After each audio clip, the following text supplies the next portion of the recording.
Okay, so we're in the one of the estuarine areas in Chung old village here, and you can see that the buildings actually lean out on stilts, right, into the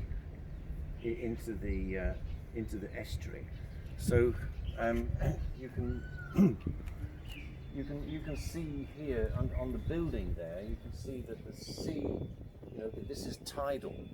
This is so this is not fresh water. This is sea water, and the tide, you can see by the marks on the concrete, will come up at very high tide. You know, it'll come up maybe 500 millimeters above the mud there.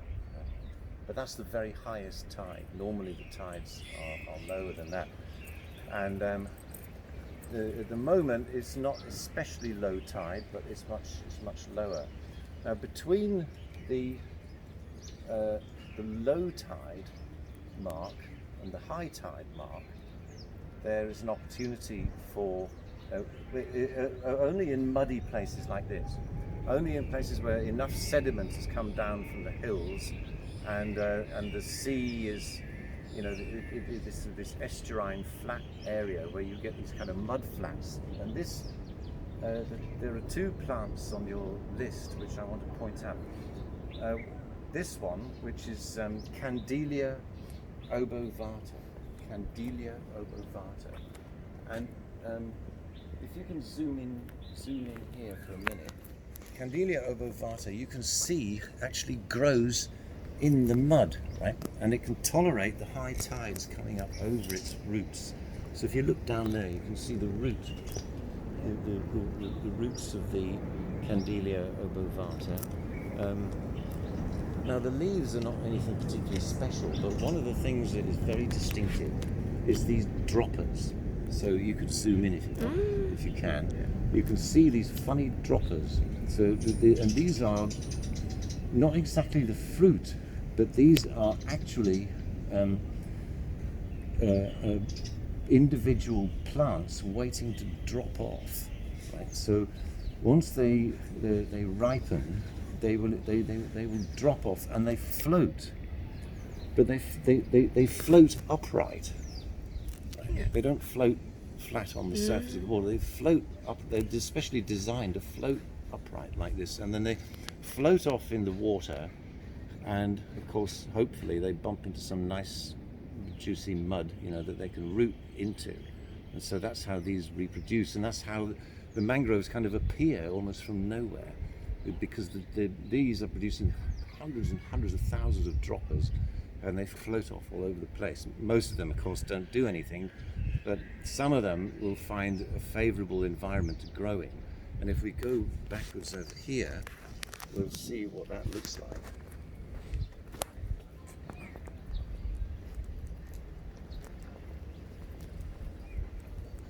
So we can see some of the baby droppers have actually rooted, and they're creating new areas of mangrove. So this is another process of succession which is in progress. If there wasn't interference from people by constructing sea walls and stopping the changes, you know, in the natural changes in the movement of sediments in the estuary. What these mangroves do, they do a lot of important things. One is that they, of course, the roots basically they fix the mud, and they drop loads of those leaves and other droppers and bird poo and all kinds of things come down, and gradually they build up an organic layer underneath. Now, and given an estuarine situation like this, where you may also, or you probably do, also have erosion coming off the hills, which is a natural process, and so sediment is building up, and these trees are growing, can invade that sediment, and they can build up a soil. It's not soil that anything else can grow in, because it's salt contaminated soil. but it will build up the land in effect. So what you see here is the mangrove actually building land.